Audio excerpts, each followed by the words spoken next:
ఓం నమో వెంకటేశాయ. ఆధ్యాత్మిక విశేషాలకు స్వాగతం. ముందుగా ప్రధానాంశాలు. ఈ ఏడాది మే మాసంలో అదనంగా 1,00,000 మందికి పైగా శ్రీవారి దర్శనం. భక్తుల సేవలో తరిస్తున్న తిరుమల తిరుపతి దేవస్థానం.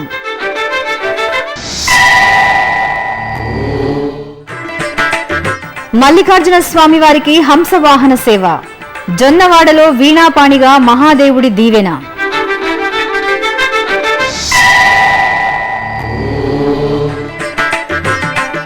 రుద్రాంశ సంభూతుడికి విశేష కైంకర్యాలు. వాయునందనుడికి భక్తుల నీరాజనాలు. వేసవి ఎండలకు దీటుగా భక్తజనం తిరుమల శ్రీవారి దర్శనానికి తరలివచ్చారు. మండే ఎండలను లెక్క చేయకుండా భక్తులు కొండకు పోటెత్తారు. భక్తులందరికీ సులభంగా శ్రీవారి దర్శనం కల్పించేందుకు తిరుమల తిరుపతి దేవస్థానం ప్రణాళికాబద్ధమైన ఏర్పాట్లు చేసింది. మే 1వ తేదీ నుంచి 31వ తేదీ వరకు తిరుమల కొండ కిటకిటలాడింది. ముఖ్యంగా మే 29వ తేదీన సరికొత్త రికార్డును సృష్టిస్తూ 1,03,384 మంది భక్తులు శ్రీవారిని దర్శించుకున్నారు.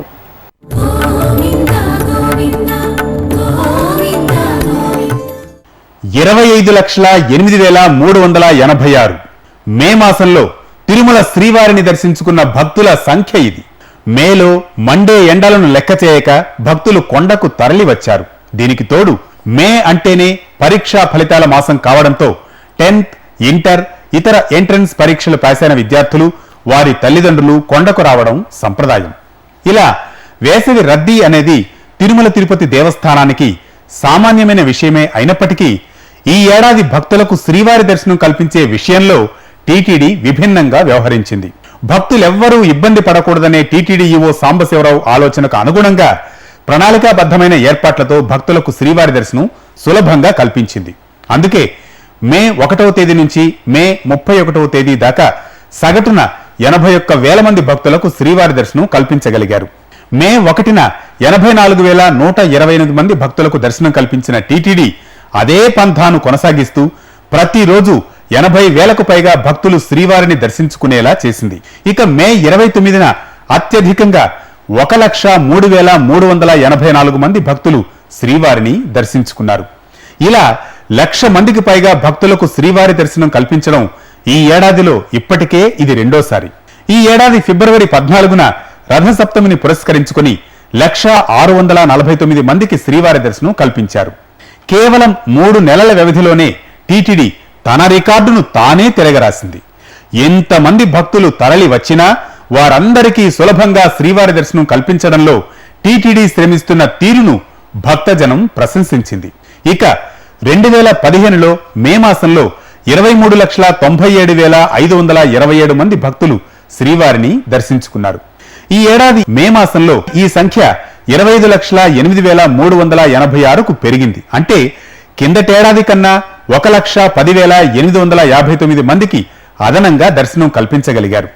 గరిష్ట సేవలు అందించడమే లక్ష్యంగా టీటీడీ చేస్తున్న కృషికి మే మాసంలో శ్రీవారిని దర్శించుకున్న భక్తుల సంఖ్యే ప్రత్యక్ష నిదర్శనం.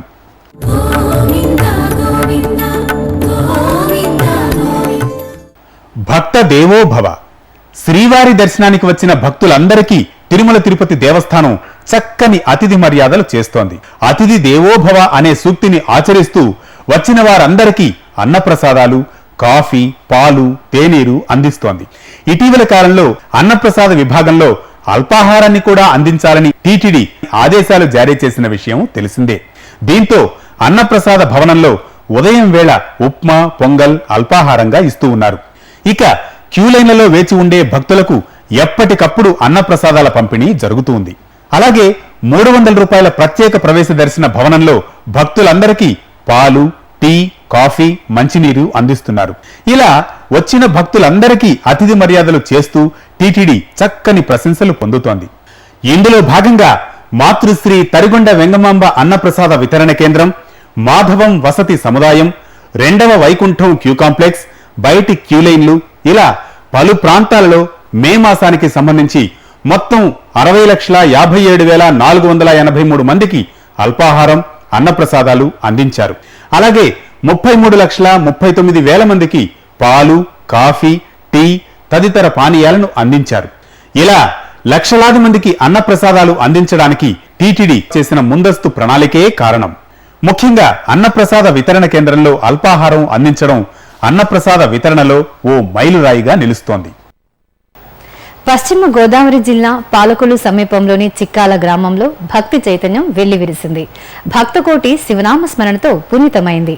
ఇక్కడ కొలువైన శ్రీ శివదేవ స్వామి వారికి నిర్వహించిన శ్రీ మహాసామ్రాజ్య పట్టాభిషేక మహోత్సవం భక్తులకు అనిర్వచనీయమైన ఆనందాన్ని అందించింది. మరుపురాని భక్తి తన్మయత్వాన్ని కానుకగా పంచింది. పంచారామాల్లో ఒకటైన క్షీరారామానికి సమీపాన ఆంజనేయ ప్రతిష్ఠిత ఆలయంగా అలరారుతున్నదే శ్రీ శివదేవ స్వామి సన్నిధి. ఈ ఆలయంలో కంచికామకోటి పీఠాధిపతి శ్రీ జయేంద్ర సరస్వతి స్వామీజీ ప్రత్యక్ష పర్యవేక్షణలో శ్రీ మహాసామ్రాజ్య పట్టాభిషేక పూర్వక జటాజూట అలంకరణ మహోత్సవం అంగరంగ వైభవంగా జరిపారు. ఈ సందర్భంగా రజిత జటాజూట కవచాల గ్రామోత్సవం ఘనంగా జరిగింది.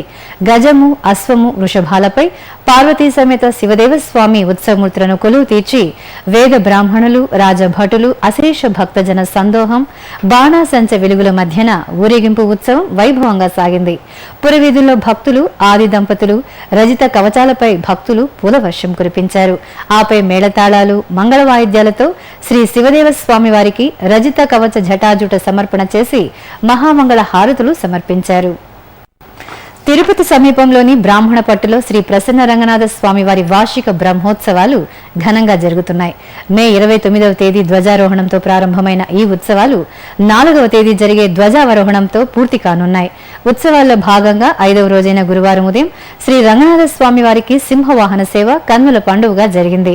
మంగళ వాయిద్యాలు, కోలాటాలు, భజనల నడుమ బ్రాహ్మణపట్టు వీధుల్లో ఉత్సవ శోభితంగా సాగిన శ్రీ రంగనాథ స్వామి వాహన సేవ భక్తులను మంత్రముగ్ధుల్ని చేసింది. నెల్లూరు జిల్లా జొన్నవాడలో శ్రీ కామాక్షితాయి సమేత శ్రీ మల్లికార్జున స్వామివారి బ్రహ్మోత్సవాలు వైభవంగా జరుగుతున్నాయి. ఉత్సవాల్లో భాగంగా స్వామివారికి హంసవాహన సేవ నయన మనోహరంగా సాగింది. శ్రీ సరస్వతీదేవి అలంకారంలో వీణాపాణి రూపంలో హంసవాహనంపై మల్లికార్జున స్వామివారు తిరువీధులు విహరిస్తూ భక్తకోటిని అనుగ్రహించారు. శ్రీకాళహస్తి పుణ్యక్షేత్రానికి సమీపంలోని తొండమనాడులో ఎగువ వీధి గంగమ్మ జాతర ఘనంగా జరిగింది. ఈ సందర్భంగా గంగమ్మకు ప్రత్యేక అలంకరణ చేసి విశేష ఆరాధనలు నిర్వహించారు. అనంతరం శక్తి స్వరూపిణిగా కొలువు తీరిన గంగమ్మను భక్తులు పెద్ద సంఖ్యలో దర్శించుకుని మొక్కులు చెల్లించుకున్నారు. రంగారెడ్డి జిల్లా మంచాల శ్రీ ప్రసన్నాంజనేయ స్వామి వారి ఆలయంలో శతచండీ యాగాన్ని వేదోక్తంగా నిర్వహించారు. లోక కళ్యాణార్థం తలపెట్టిన ఈ యాగంలో భాగంగా భక్తులు విశేషంగా పాల్గొన్నారు. ఈ సందర్భంగా ఆలయ ప్రాంగణంలో కుంకుమార్చన, మహారుద్రాభిషేకం చేశారు. అనంతరం యాగశాలలో చతుర్వేద హవనం, చండీ పారాయణంతో శతచండీ యాగాన్ని శాస్త్రోక్తంగా పూర్తి చేసి పూర్ణాహుతి సమర్పించారు.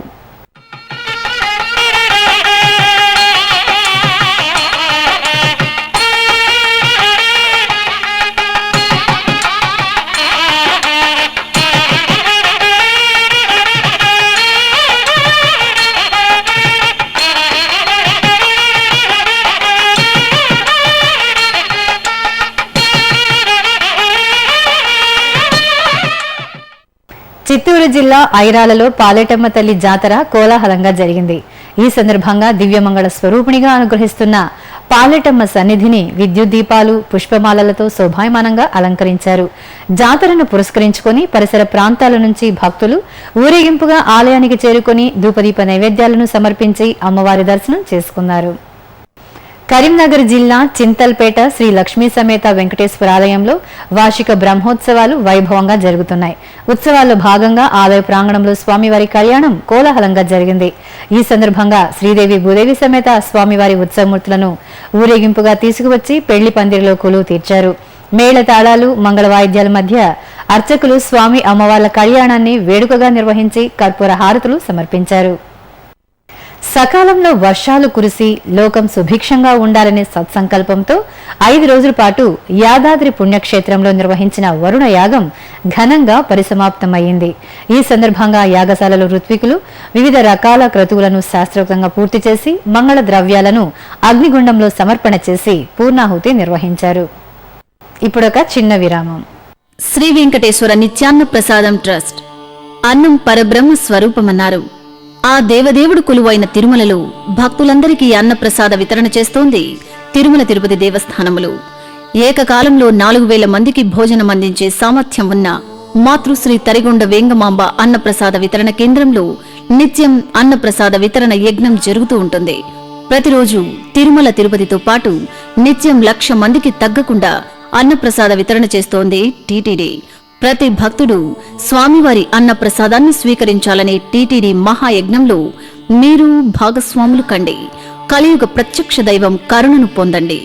మరిన్ని వివరాలకు 0887227777 లేదా ఆన్లైన్లో టీటీడీ వెబ్సైట్ ను చూడండి www.tirumala.org. ఓం నమో వెంకటేశాయ. ఆధ్యాత్మిక విశేషాలకు తిరిగి స్వాగతం. రుద్రాంశ సంభూతుడు దివ్యమంగళ స్వరూపుడు అయిన రామబంటు శ్రీ ఆంజనేయ స్వామివారి జయంతి ఉత్సవాలను భక్తులు భక్తి శ్రద్ధలతో జరుపుకున్నారు. విశేష ఆరాధనలు అర్చనలతో కళకళలాడిన ఆయా ఆలయాల దృశ్యమాలిక మీకోసం. కర్నూలు జిల్లా నంద్యాల హనుమాన్ మందిరం భక్తులతో సందడిగా కనిపించింది. హనుమత్ జయంతిని పురస్కరించుకుని స్వామివారి సన్నిధిలో భక్తులు ప్రత్యేక పూజలు నిర్వహించారు. అంజనీసుతుడికి నిర్వహించిన ఆకుపూజ పుష్పార్చనతో కృష్ణా జిల్లా జగ్గయ్యపేట శ్రీ అభయాంజనేయ స్వామి ఆలయం కాంతులీనింది. హనుమత్ జయంతి ఉత్సవాల్లో భాగంగా శ్రీ సీతారామ లక్ష్మణ సహిత ఆంజనేయ స్వామివారికి విశేష ఆరాధనలు జరిపారు. ఆపై మంత్రయుక్తంగా అభయాంజనేయ స్వామివారికి ఆకుపూజ పుష్పార్చనతో హారతులు సమర్పించి భక్తులకు దర్శన భాగ్యం కల్పించారు. తూర్పుగోదావరి జిల్లా శ్రీ రామనాథపురం దాసాంజనేయ స్వామివారి ప్రాంగణం భక్తులతో కళకళలాడింది.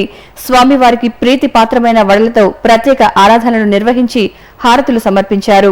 ఈ సందర్భంగా పెద్ద ఎత్తున ఆలయానికి చేరుకున్న భక్తులు శ్రీ దాసాంజనేయ స్వామివారి ఆలయ సమీపంలో భక్తులే స్వయంగా వడలు తయారు చేసి స్వామివారికి నివేదించి ప్రసాదంగా స్వీకరించారు. నెల్లూరు మూలాపేటలోని శ్రీ రుక్మిణి సత్యభామ సమేత వేణుగోపాల స్వామివారి ఆలయంలో హనుమత్ జయంతి ఘనంగా నిర్వహించారు. ఈ సందర్భంగా ఆంజనేయ స్వామివారికి వాహన సేవ నయన మనోహరంగా జరిపారు. భక్తులు పుష్పశోభితంగా ఒంటె వాహనంపై తిరువీధుల్లో దర్శనమిచ్చిన వాయునందుడిని సేవించి తరించారు. అలాగే నెల్లూరు జిల్లా జొన్నవాడ మహాక్షేత్రంలో శ్రీ వీరాంజనేయ స్వామివారి ఆలయంలో స్వామివారికి పల్లకీ సేవ నేత్రపర్వంగా జరిపారు. పశ్చిమ గోదావరి జిల్లా గురువాయిగూడెంలోని ప్రసిద్ధ స్వయంభూ శ్రీ మద్ది ఆంజనేయ స్వామివారి ఆలయం భక్త శోభితంగా దర్శనమిచ్చింది. హనుమ జయంతి ఉత్సవాల్లో భాగంగా ఆలయ ప్రాంగణంలో శ్రీ సువర్చల సమేత ఆంజనేయ స్వామివారి కళ్యాణాన్ని రమణీయంగా నిర్వహించారు. చిత్తూరు నగరం పాత బస్టాండు శ్రీ వీరాంజనేయ స్వామివారి ఆలయంలో హనుమ జయంతి ఉత్సవాలను వైభవంగా నిర్వహించారు.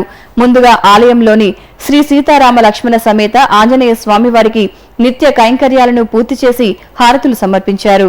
అనంతరం విద్యుత్ దీపాలు పుష్పమాలలతో సిద్ధం చేసిన పల్లకిపై ఆంజనేయ స్వామివారిని కొలువు తీర్చి నగరోత్సవాన్ని జరిపారు. భక్తులు కనులారా శ్రీ వీరాంజనేయ స్వామివారి పల్లకీ సేవను తిలకించి భక్తి పారవస్యంతో పులకించారు.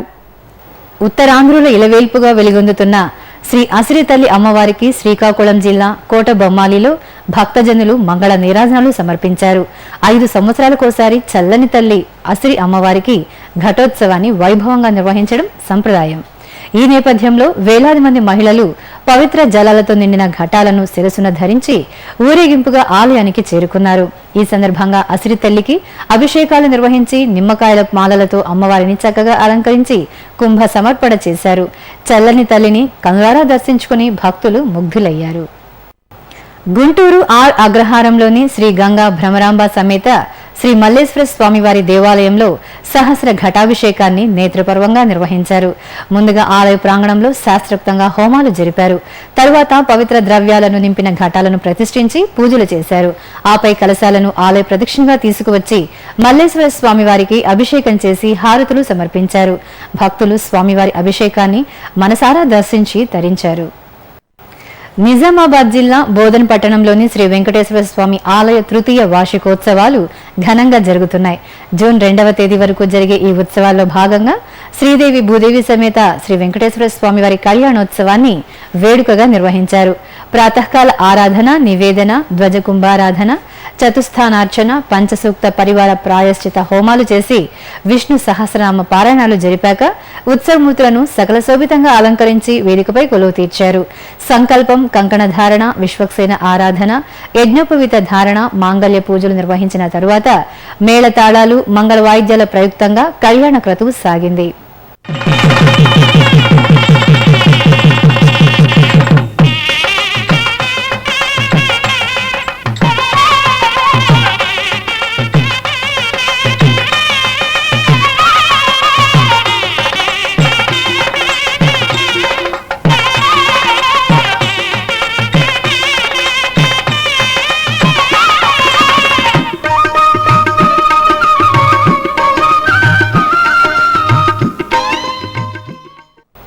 మెదక్ జిల్లా నాచారంగట్టు సమీపంలోని శ్రీ రాఘవేంద్ర స్వామి బృందావనంలో భాగవత సప్తాహం నిర్వహించారు. ఇందులో భాగంగా శ్రీ రాధాకృష్ణుల కళ్యాణం కన్నుల పండుగగా జరిగింది.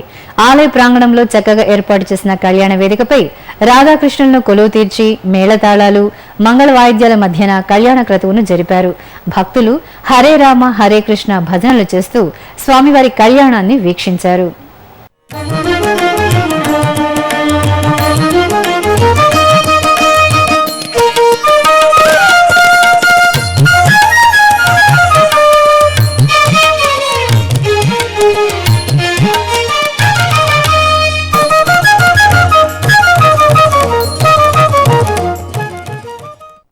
కర్నూలు జిల్లా ఆదోనిలోని శ్రీ చౌడేశ్వరీదేవి అమ్మవారి ఆలయంలో జ్యోతి ఉత్సవం శోభాయమానంగా జరిగింది. ఇందులో భాగంగా భక్తుల కల్పతరువు శ్రీ చౌడేశ్వరీదేవికి విశేష అలంకారాలు చేసి భక్తులకు దర్శన భాగ్యం కల్పించారు. ఇక అందంగా అలంకరించిన జ్యోతులను శిరసును ధరించి భక్తులు నృత్యాలు చేస్తూ పురవీధుల్లో ఊరేగింపుగా ఆలయానికి చేరుకున్నారు. ఊరేగింపు ఆద్యంతం సందడిగా సాగింది. చిత్తూరులోని శ్రీ వాసవి కన్యగా పరమేశ్వరి అమ్మవారి ఆలయంలో అమ్మవారికి ప్రత్యేక పూజలు జరిపారు. పశ్చిమ గోదావరి జిల్లా పెనుగొండ క్షేత్రం నుంచి ఇక్కడి కన్యకా పరమేశ్వరి దేవి ఆలయానికి చేరుకున్న అమ్మవారి పాదాలకు పరిమళ ద్రవ్యాలు, శుద్ధ జలాలతో అభిషేకం చేశారు. ఆపై అమ్మవారి పాదాలను మేళతాళాలు, మంగళ వాయిద్యాల మధ్యన పురవీధుల్లో ఊరేగించారు. కన్యకా పరమేశ్వరి అమ్మవారి పాదాలకు భక్తులు అడుగడుగున హారతులు సమర్పించారు. వివిధ ప్రాంతాల్లో జరుగుతున్న సాంస్కృతిక కార్యక్రమాల సమాహారం కళా నీరాజనంలో వీక్షిద్దాం.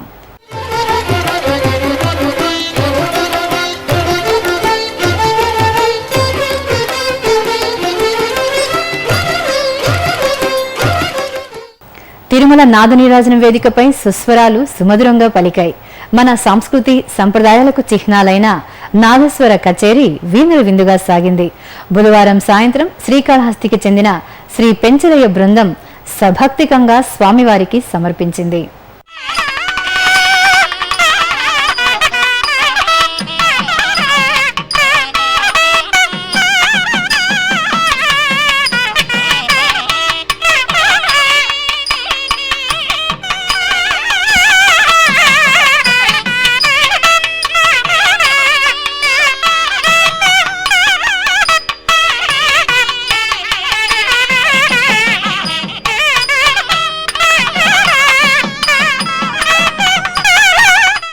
తిరుమలలో శ్రీవారి దర్శనం, గదుల ఖాళీలు, వాతావరణం తదితర విశేషాలను ఇప్పుడు తిరుమల సమాచారంలో తెలుసుకుందాం.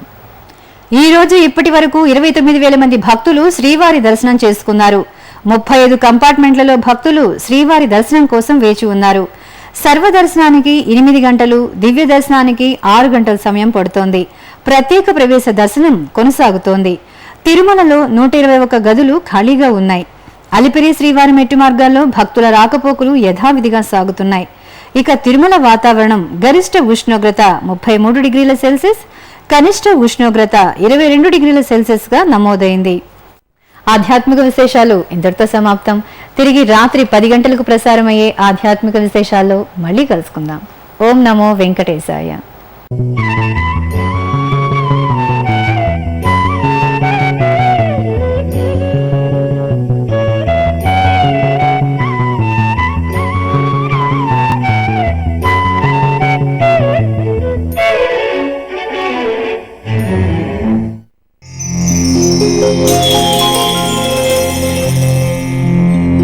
Thank you.